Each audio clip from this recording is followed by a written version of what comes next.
ये तीसरी ढाल पूर्ण हो गई है। अब किसी को यदि इस संबंध में कोई प्रश्न करने हो तो आप जरूर पूछें। भैया जी, अभी हमारा ज्ञान फिर कैसा है? जो भी हम ज्ञान कर रहे हैं, ले रहे हैं, या फिर जो भी हम थोड़ी बहुत चल रहे हैं रास्ते पर, तो अभी ये फिर कैसा ज्ञान है? सीधी सी बात है, सम्यक दर्शन नहीं हुआ है तो इस ज्ञान को क्या ज्ञान कहेंगे? मिथ्या सम्यक ज्ञान। दर्शन के बिना सारा ज्ञान मिथ्या, और सम्यक दर्शन होने पर सारा ज्ञान सम्यक। जो तो कुछ भी हम जानते होंगे, दुनिया भर को भी जानते होंगे, दुनियादारी को भी जानते होंगे, तो वो ज्ञान भी सम्यक। ठीक है। हाँ, विपरीतता नहीं है, विपरीत पना नहीं साधता। रहस्यपूर्ण चिट्ठी में ये बात बहुत अच्छे से आई है कि वो विपरीत नहीं, पदार्थों को विपरीत रूप से नहीं साधता। मतलब ये मेरा ये मकान है, ये बच्चे हैं, ये लौकिक विषय हैं, कंप्यूटर है, साइंस है, कुछ भी लौकिक विषय अन्य मतों का भी जानता है, लेकिन जो भी जानता है उसको सम्यक रूप से जानता है, मतलब विपरीत रूप नहीं साधता। जैसा वस्तु का स्वरूप है वैसा ही मानता है, वो अन्य प्रकार नहीं मानता। तो इसलिए उसका ज्ञान तो सारा सम्यक, और जिसको जो मिथ्या दृष्टि है उसका सारा ज्ञान मिथ्या, क्योंकि वो तो सम्यक पने से साधता ही नहीं। कह भले ही रहा है कि मैं आत्मा हूं, लेकिन मानता कहाँ है कि मैं आत्मा हूं। कहता भले है कि ये भगवान जिनेन्द्र हैं, ये अनंत सुखी हैं, जय वीतराग विज्ञान पूर, जय मोह तिमिर को हरण सूर, ऐसा बोलता है, लेकिन मानता थोड़ी है। मानता तो कुछ और ही है, क्योंकि विपरीतता सातों तत्व संबंधी ही होती है, एक तत्व संबंधी अकेली नहीं होती। एक की भूल है तो सातों की भूल है, ऐसा बोलता। ठीक है। इसलिए हमें निष्कर्षतः क्या करना चाहिए? सम्यक दर्शन प्रकट करने का पुरुषार्थ करना चाहिए। दौल समझ सुन चेत सयाने, काल वृथा मत खोवे, यह नरभव फिर मिलन कठिन है जो सम्यक नहीं हो। इसलिए हमें क्या करना है कि सम्यक दर्शन प्राप्त करने का प्रयत्न करना है। और उसके लिए क्या करना है? सात तत्वों का यथार्थ स्वरूप समझना है, देव तत्व का यथार्थ स्वरूप समझना है, वस्तु का यथार्थ स्वरूप समझना है, और उसका निर्णय करना है, और पर वस्तुओं से भिन्न अपनी वस्तु का अनुभव करना। ये करेंगे तो सम्यक दर्शन प्रकट होगा। अपना कार्य है तत्व निर्णय का अभ्यास करना, तत्व विचार करना। ठीक है ना? तो ये पुरुषार्थ हम करें।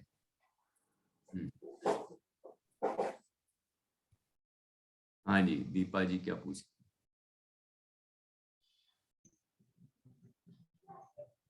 हाँ भैया जी, एक तो ये आप तीसरी ढाल यूट्यूब पे जो आपकी लिंक है ना, आप वो भेज दीजिएगा, क्योंकि शुरू से हमने पढ़ नहीं पाई थी। हमने ये यहाँ से पढ़ी है, ये अपने क्या कहलाते नौ इससे नौ से पढ़ी है, नहीं 9 से भी नहीं, 10वें छंद से पढ़ी है हमने। हाँ, तो आप वो बीच में शिखर जी चली गई थी।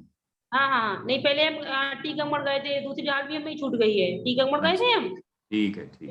दीपावली पर फिर आए तो फिर शिखर जी गए। तो आप इसी ढाल भेज दीजिएगा, तो एक तो ये हम पूरी सुन लेंगे, और आप ये भैया जी अपन को पता कैसे चलेगा कि हम सम्यक दृष्टि हो गए हैं?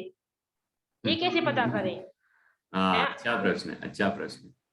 ये हमें कैसे पता चले कि हम सम्यक दृष्टि हो गए हैं? हमें देखो, इसके लिए आप यदि थोड़ा अभ्यास करें तो आचार्य कुंद कुंद स्वामी ने अष्टपाहुड़ ग्रंथ लिखा है। अष्टपाहुड़, अष्टपाहुड़ में दर्शन पाहुड़ पहला पाहुड़ है। अष्टपाहुड़, दर्शन पाहुड़, दूसरी गाथा की टीका, दूसरी गाथा की टीका, उसमें बहुत ही सुंदर ढंग से ये सारा जो आपने प्रश्न किया है इसका बहुत सुंदर विश्लेषण है। उसमें अपना तो है ही, साथ में दूसरे का सम्यक दर्शन हम कैसे समझ सकते हैं ये भी बताया गया है। तो पहले तो ये शर्त तो यही है कि जो सम्यक दृष्टि होता है वही दूसरे का कदाचित पहचान सकता है कि वो सम्यक दृष्टि है या नहीं है ना? तो इसलिए पहले तो अपनी बात है कि हम सम्यक दर्शन कैसे प्राप्त करें या हम अपनी पहचान कैसे करें।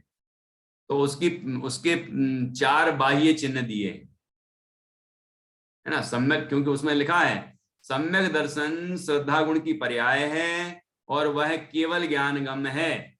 हमें तो पकड़ में ही नहीं आती कि सम्यक दर्शन की पर्याय है कि नहीं है ना। हमारे छदमस्त का ज्ञान का विषय नहीं है, तो वहां प्रश्न किया तो फिर कैसे पता चले कि हमें सम्यक दर्शन हुआ है कि नहीं हुआ। हो गया हो कभी और छूट गया हो, या अभी बना हो, कैसे पता हमें। तो कहते हैं उसके 4 बाह्य चिन्ह प्रकट होते हैं। वो 4 बाह्य चिन्ह हैं तो समझना कि सम्यक दर्शन है, वो नहीं है तो समझना कि नहीं है। पहला बाह्य चिन्ह बताया आत्मानुभूति। आत्मानुभूति मतलब ज्ञान की अनुभूति, आत्मा की अनुभूति, ज्ञान स्वरूप आनंद स्वरूप आत्मा की अनुभूति होगी और आनंद का वेदन होगा। तो उसी काल में सम्यक का जन्म होता है। आत्मानुभूति जब होती है, आनंद का वेदन होता है, तो उस काल में ही सम्यक का जन्म होता है, मतलब सम्यक दर्शन प्रकट होता है। यही मैं हूं, ऐसी श्रद्धा जन्म लेती है। ठीक है ना। तो एक बाह्य चिन्ह है सम्यक्त होने का, आत्मानुभूति, है ना। तो आत्मानुभूति हो गई, मतलब समझना है कि सम्यक दर्शन हो गया। दूसरा बाह्य चिन्ह क्या, तत्वार्थ का श्रद्धान। दूसरा, ये जो यहाँ तीसरी ढाल में भी बताया ना, 7 तत्वों का श्रद्धान, जैसे ज्यों का त्यों श्रद्धानो। तो जैसे 7 तत्वों का स्वरूप जिनवाणी में बताया है, भगवान जिनेन्द्र की वाणी में आया है, वैसा का वैसा ही वह जाने माने, उनमें हे कौन, गे कौन, उपादेय कौन, इसको पहचाने और वैसा ही श्रद्धान करे, तो समझना कि सम्यक दर्शन है। और जिसको 7 तत्वों का ही यथार्थ श्रद्धान नहीं है, तो समझ जाना कि सम्यक दर्शन नहीं है। उन तत्वों का ही विपरीत निरूपण करता है, तो समझना सम्यक दर्शन नहीं है। तो 7 तत्वों का यथार्थ ज्ञान होना चाहिए, तत्वार्थ का यथार्थ श्रद्धान होना चाहिए। ठीक है, 2 हो गए, तत्वार्थ श्रद्धान। तो अब तीसरा, 8 अंग। 8 अंग, सम्यक दर्शन के 8 अंग होते हैं। वो 8 गुण कहे गए हैं कि वो उसके बाह्य चिन्ह हैं। मतलब ये 8 अंग होंगे उसके जीवन में। निःशंकित, निःकांक्षित, निर्विचिकित्सा, अमूढ़ दृष्टि, उपगूहन, स्थितिकरण, वात्सल्य और प्रभावना। ये 8 अंग भी उसके अंदर, उसके जीवन में प्रकट होंगे। ठीक है, कम बेसी हो सकते हैं, किसी के ज्यादा दिख रहे हैं, बहुत प्रभावना कर रहा है, किसी के द्वारा कम हो रही है, वो अलग विषय है। लेकिन उसके अंदर की भावनाएं तो इस तरह की ही होंगी, है ना। वो निःशंकित होगा, मतलब जिनेन्द्र भगवान के वचनों में शंका नहीं धारण करेगा। अपन ने 8 अंगों का स्वरूप तो समझा ही है तीसरी ढाल में ही। तो उसके 8 गुण, ये जिनको 8 अंग कहते हैं, वो प्रकट होते हैं, है ना। और चौथा बाह्य चिन्ह है प्रशम आदिक भाव। प्रशम, संवेग, आस्तिक्य और अनुकंपा। ये भी इसमें बताया दिया था आपको एक दिन। प्रशम, संवेग, संवेग में निर्वेग भी आया। निर्वेद मतलब वैराग्य। वो संवेग, धर्म और धर्मात्मा, धर्म और धर्म के फल में उत्साह का होना। और निर्वेद, संसार सहयोग भोगों से विरक्त होना। तो इस तरह प्रशम, संवेग, आस्तिक और अनुकंपा, ये 4 गुण भी प्रकट होंगे। ये बाह्य चिन्ह है। इस तरह ये जो 4 बताए हैं, आत्मानुभूति, ठीक है, जिसको स्वानुभूति कह सकते हैं, आत्मानुभूति कहते हैं, ज्ञानानुभूति कहते हैं, स्वसंवेदन ज्ञान कहते हैं, है ना।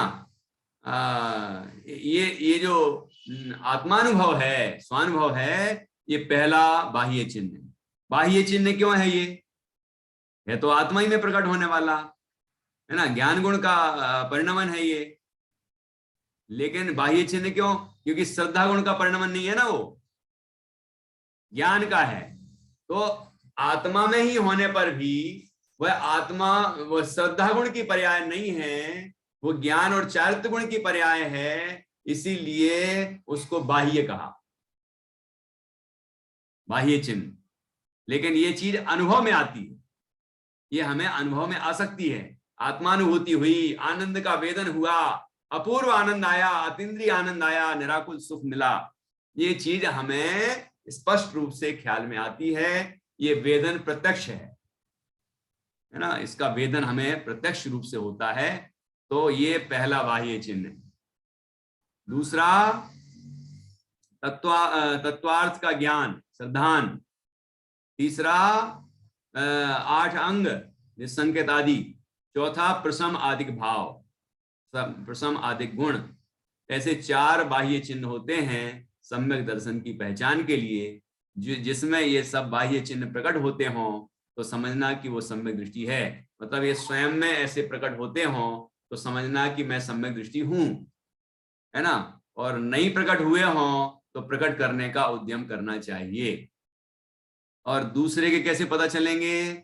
तो दूसरे के लिए तो पहले तो अपन को अपने अंदर प्रकट होना चाहिए ये सब, तब अनुमान से वह जान सकता है दूसरे के कि इसके भी ऐसे ही बाह्य चिन्ह दिख रहे हैं। अब आत्मानुभूति तो नहीं दिखेगी, लेकिन आत्मानुभूति वाले जीव के कैसी वाणी होती है, कैसे हाव भाव होते हैं, मतलब उसका बाह्य व्यवहार किस तरह होता है, वचन और काय की क्रिया किस तरह होती है, क्योंकि खुद की हो रही ना, इसलिए उसको समझ में आ जाएगा कि इसकी भी ऐसी हो रही है ना। तो उसे समझ में आ जाएगा कि सामने वाला भी हमारे जैसा ही है, सम्यक दृष्टि, आत्मानुभवी, है ना। और वो 25 दोषों से रहित होगा, 25 दोषों से रहित होगा। एक भी 25 दोषों में कोई दोष पाया जाए तो समझना कि सम्यक दृष्टि नहीं है। हाँ, मतलब शंका कांक्षा विचिकित्सा, ये जो कहे हैं ना दोष, शंकादि दोष है, ज्ञानम पूजाम कुलम जातिम, ये जो मद हैं, 8 मद हैं और 6 अनायतन हैं, है ना, 3 मूर्ताएं हैं, ये यदि उसके पाए जा रही हैं तो साफ साफ बात है कि वो मिथ्या दृष्टि है। कुगुरु कुदेव कुधर्म का श्रद्धान करे, जो निर्ग्रंथ दिगंबर मुनिराज हैं उनके अतिरिक्त किसी को माने, कोई परिग्रही हैं या कोई अन्य तरह से हैं, तो उनको मानता है। देव को भी दूषित कर देता है, चंदन लगा दे, कोई कपड़े पहना दे, कहीं कुछ कर दे, विकृत कर देता है, तो निर्ग्रंथ देव नहीं है उसकी श्रद्धा में। तो ऐसा जो अन्य मत जैनियों में भी जो जैनाभास हैं वो कोई सम्यक दर्शन तो प्राप्त कर ही नहीं सकते, अन्नमति तो प्राप्त कर ही नहीं सकते, क्योंकि उनको जिनवाणी के अनुसार तत्वार्थ श्रद्धान नहीं है। भगवान जिनेंद्र की जो वाणी है, जो मूल संघ में आई है, उस वाणी का जो श्रद्धान करता है, उसके अनुसार जो वस्तु स्वरूप को जान के वैसा ही मानता है, उसको ही सम्यक दर्शन हो सकता है ना, और किसी को नहीं हो सकता। तो ये 4 लक्षण जो बताए हैं बाह्य चिन्ह, ये उसके होने चाहिए, स्वयं के होने चाहिए, और उसके भी ये प्रकट होंगे तो वो उसके वचन और काय की क्रियाओं से कहीं किसी भी तरह से हमें एक सम्यक दृष्टि को समझ में आ सकता है कि ये भी सम्यक दृष्टि है। जैसे महिलाओं को ये पता चल जाता है कि मतलब जो प्रसव धारण कर चुकी हैं, उन महिलाओं को ये अनुभव होता है कि ये भी गर्भवती है, और उसको प्रसव वेदना किस तरह की हो रही होगी, उसका वेदन भी होने लग जाता है ना। कहते हैं जाके पैर न फटे बिमाई, वो का जाने पीर पर आई।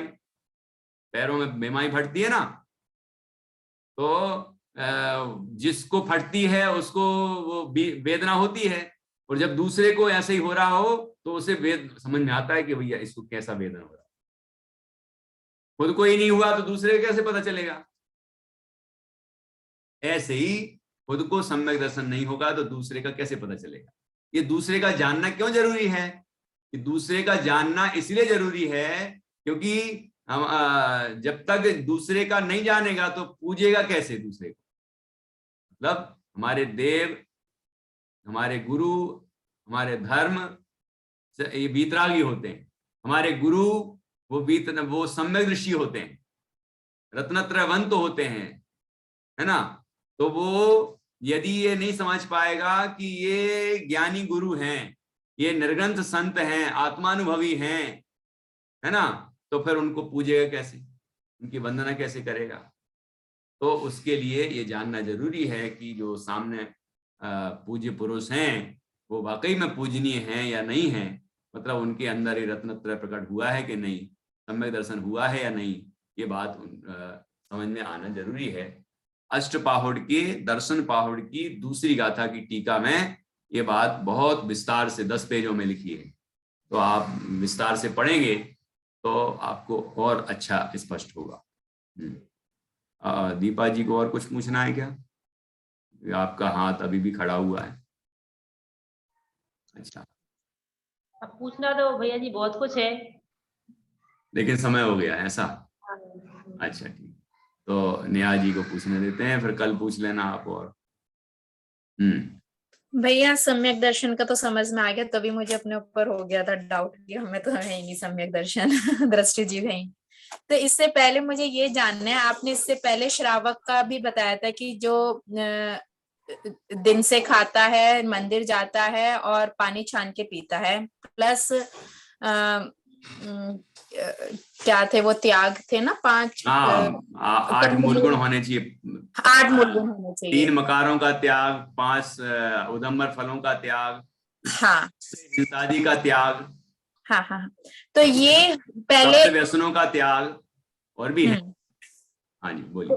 पहले जैसे हम मिथ्या दृष्टि है, सबसे पहले तो हमें ये श्रावक बनना है, जो ये मेन चीज है ये बनना है, तब ये सम्यक दर्शन सम्यक दृष्टि जीव बनेंगे, है ना, यही है ना, पहले श्रावक फिर सम्यक दृष्टि, तब ये है। अच्छा, इस सम्यक दृष्टि में फिर अगर ये जितने आपने बताए हैं 8 मद या ये गुण, इसमें ऊपर नीचे हो वो बात अलग है, किसी को ज्यादा हो किसी को मतलब जैसे आप ये है स्थितिकरण है या धर्म प्रभावना है, कोई कम कर रहा है कोई नहीं कर रहा है, भाई अपनी आप ही ज्ञान ले रहा है, अपने मतलब आप उसका ऐसा पुण्य नहीं है कि वो उसको अवसर मिल रहे हो और उसके द्वारा बहुत प्रभावना हो रही हो, हाँ हाँ हाँ भी हो रही हो, लेकिन भावना तो उसके अंदर में है, स्वयं की तो अंदर में अपने स्वभाव की साधना द्वारा तो अपना प्रभाव तो बढ़ाता ही है, लेकिन भावना रखता है कि ये सब जीव भी समझें, लेकिन फिर भी ऐसा अवसर नहीं मिलता उसको, प्रभावना कर सके ऐसा अवसर नहीं है ना। तो भी कोई बात नहीं, लेकिन अंग तो सभी होंगे। पर क्वेश्चन यहाँ पे ये, जैसे आत्मा अनुभूति का आपने बताया है, अब आत्मा अनुभूति अगर हम भी ध्यान करने बैठते हैं, सबसे पहले तो हम वीतरागी भगवान के गुणों को ही अपने अंदर चिंतन करते हैं, तो वो एक क्या प्रोसेस है कि मतलब वो कैसे पता चलता है, पहले तो हम वीतरागी भगवान के गुणों का ही चिंतन करे जा रहे हैं या फिर हमें और भी अदर भाव आ रहे हैं उस पर भी हम कंट्रोल पा रहे हैं, पर लेकिन वो जो आत्मा अनुभूति है वो कैसी अनुभूति है, मतलब क्या उसको जीव को महसूस, वो आनंद कैसा महसूस होता है जीव को, मतलब वो स्टेज क्या है, वो चीज